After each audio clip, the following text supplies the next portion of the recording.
Hi, I'm Chris Moyer for Zpryme. Utilities around the country are focused more and more on energy efficiency and connecting with their customers. These twin forces have been put under significant pressure as a result of COVID-19. Homeowners are more aware of the problems related to energy efficiency when their bills are going up and they're least able to afford paying them. I'm sitting down with Ashley Nicholls, the CEO and founder of Doer, to discuss how utilities can better communicate with their customers. Ashley, thank you so much for joining us today. Thanks for having me. COVID-19 has had a dramatic impact on the relationship that utilities are having with their customers. How has utility engagement changed in this new COVID-19 environment? And how has that also improved? So I think it's changed a lot. Back when COVID first started happening, we started cataloging the responses that we saw from utilities across the country because we wanted to see what sorts of messages felt comfortable, what sorts of themes utilities were using to talk to their customers, not just about energy efficiency, but about everything, about safety and the health of utility work. And is it safe to get your bill in the mail? There were a lot of questions. So we started keeping track of what utilities were doing. And what we saw was that some utilities were leaning into it, communicating more via very specific channels, and some were really going pretty quiet. We had that experience with some of our own clients. Some folks turned everything off from an energy efficiency standpoint. Of course, that makes sense on the residential side of the house. Like, you can't really be doing home audits when there's a health crisis happening. But with more people spending more time at home than they ever have before, using more energy with potentially more people in the household, there was a lot to talk to customers about. So we saw that a lot of utilities at this point certainly have begun to come back online with brand messaging, with thank you messaging to the essential workers, and with energy efficiency messaging in some cases. While we can't do home audits, there are a lot of ways to save energy and potentially have an impact on your bill when you're at home. From energy efficient DIY tips, which we're seeing some utilities deploy, to remote home audits. And we've seen a bunch of implementers come to the table with solutions that can make it so that people can still pursue energy efficiency. We also did a little bit of research, which I know we're going to talk about in a couple minutes, about how consumers felt about energy in their homes and if this was even appropriate. So I would say we've seen a few utilities, we think, get it really right, keep communicating through the crisis, and some who maybe held back in the beginning who are beginning to step back into it, which we think is the right move. Now is not the time to not be communicating. Now is the time to add value, be generous, be grateful to the people who are out there working for the utilities every day, and communicate with the customers, because boy, has energy never mattered quite so much as it does right now. Absolutely. And even as Americans around the country are starting to venture out, most states have significantly lifted some of their stay-at-home orders. Being able to count on your utility, make sure that the electricity comes on, so that your Wi-Fi comes on, so that you can have that your phone can stay charged as you're working from home is more important than ever. And the truth is that there are millions of Americans around the country that are still out of work, and C&I customers are having to make adjustments with how they're restarting their work, whether it's a restaurant or retail. They're not allowing as many people in there. This is putting some of the utility revenue under threat. What steps should utilities be taking now to help respond to the economic challenges related to COVID-19? That's a big question, right? I think, and you're exactly on the nose. So every single business in America has felt the impact of this crisis, and every household has in one way or another, whether you've had someone in your family who got ill, or you're out of work, or you're just working in a different way. Maybe you're working with children in the home like I am, which is its own kind of challenge. And small businesses who rely on utility programs like contractors have been really hard hit. So I think utilities, well, first of all, some of the research that we did showed that Americans believe that utilities can be a part of restarting local economies, both through helping contractors get back to work, making sure that people have the essential services that they need in their homes. And I think energy efficiency can play a big role in that. Part of that is program design, right? Like we have to help people participate in new ways maybe than we ever have before. And we have to make it easy, because that may not always be something that programs are set up to do, is to be easy to participate in.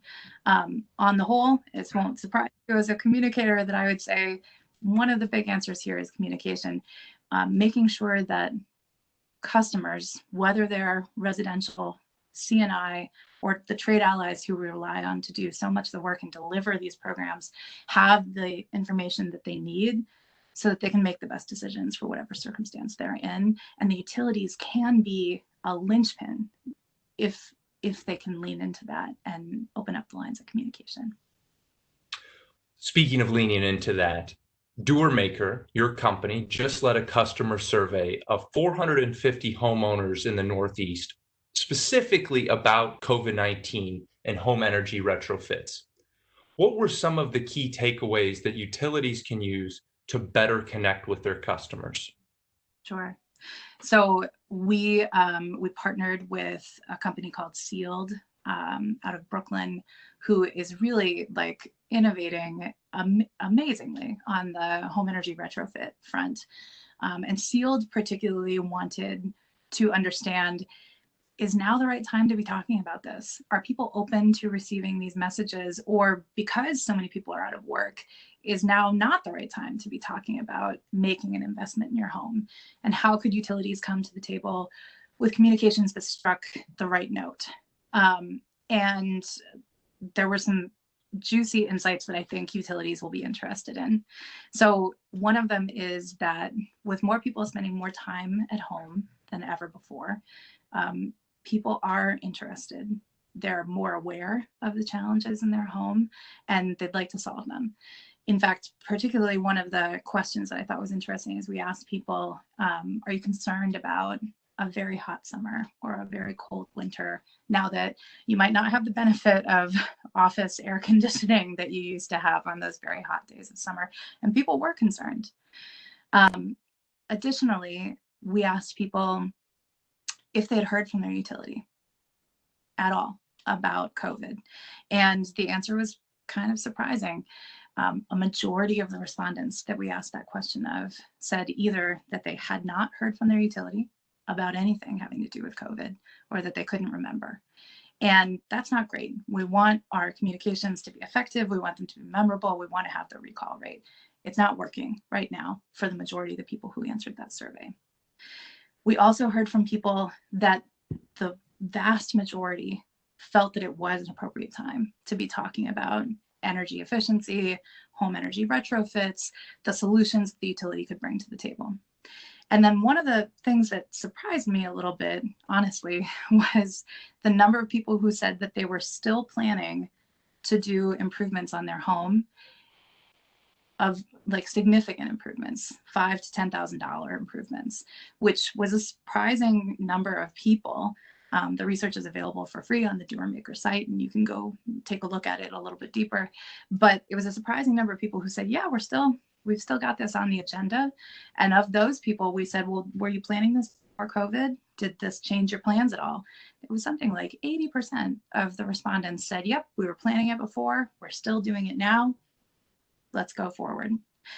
One of the things that I think is really important that came out in that survey was that it'll be important for utilities and contractors and implementers, as the world begins to open up again, to talk about safety protocols.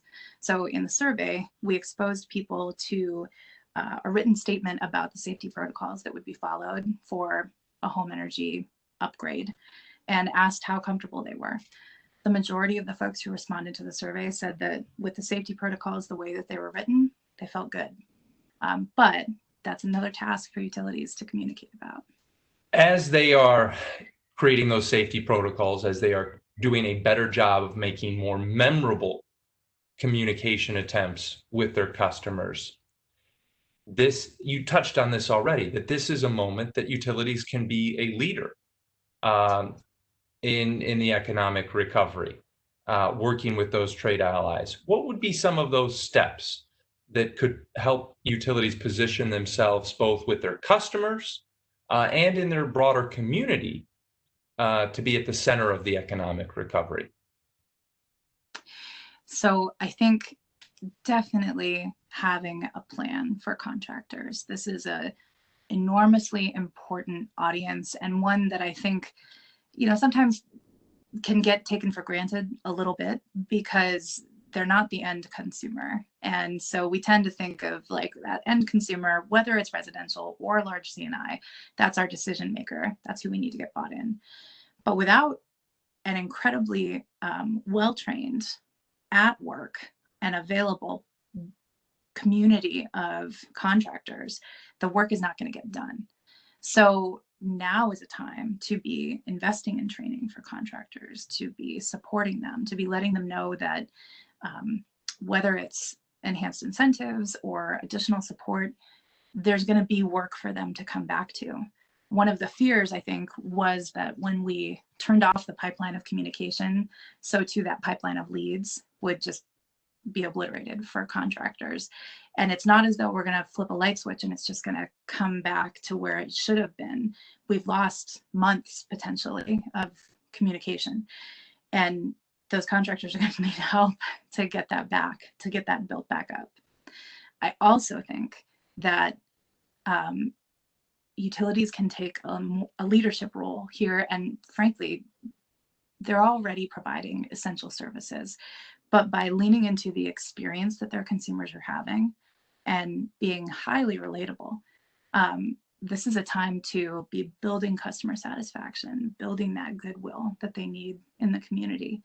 And one of the things that I think needs a lot of attention paid to it right now is that because so many people are out of work, we potentially have an expanding low to moderate income audience of people who never would have found themselves in that boat, but who may now qualify for additional incentives, programs that they didn't qualify for before. In fact, whole buildings may qualify for a multifamily LMI incentive that it didn't.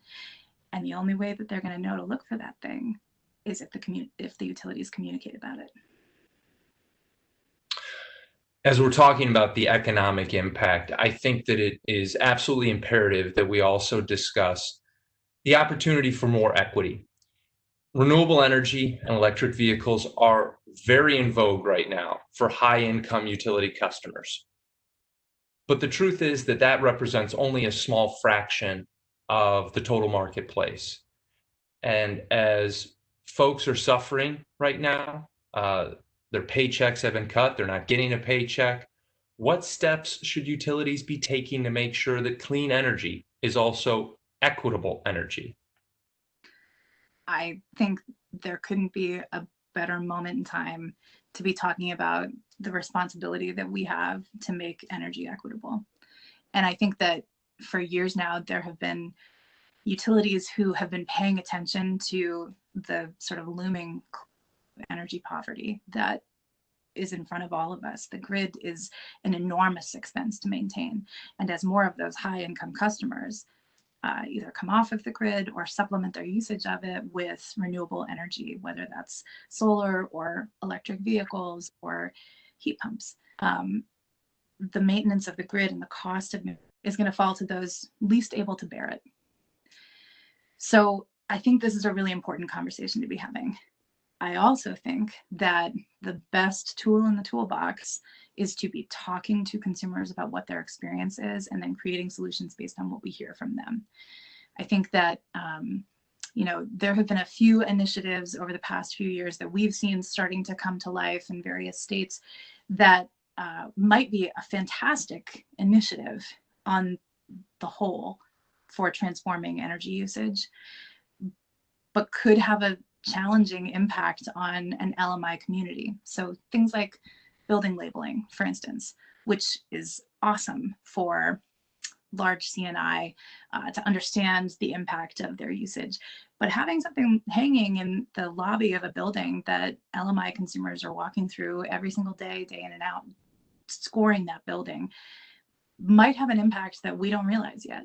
And the way that we can make energy equitable is by program design that makes it easy, communications in all languages, and support for consumers, even the ones who may least be able to access this, and making sure that we're really truly listening to those customers about what's possible, because energy efficiency is not always accessible to everyone who we would want it to be, to everyone who would benefit from it. And it will be through making it accessible that we achieve market transformation. Well, Ashley, thank you so much for sharing your expertise and your thoughts about how utilities can do a better job communicating with their customers, promoting the benefits of energy efficiency, and really being stewards of the community. Thank you so much. Thank you. And we really appreciated your research as well. There'll be a link to that research in the show notes accompanying the video. For Zpryme, I'm Chris Moyer.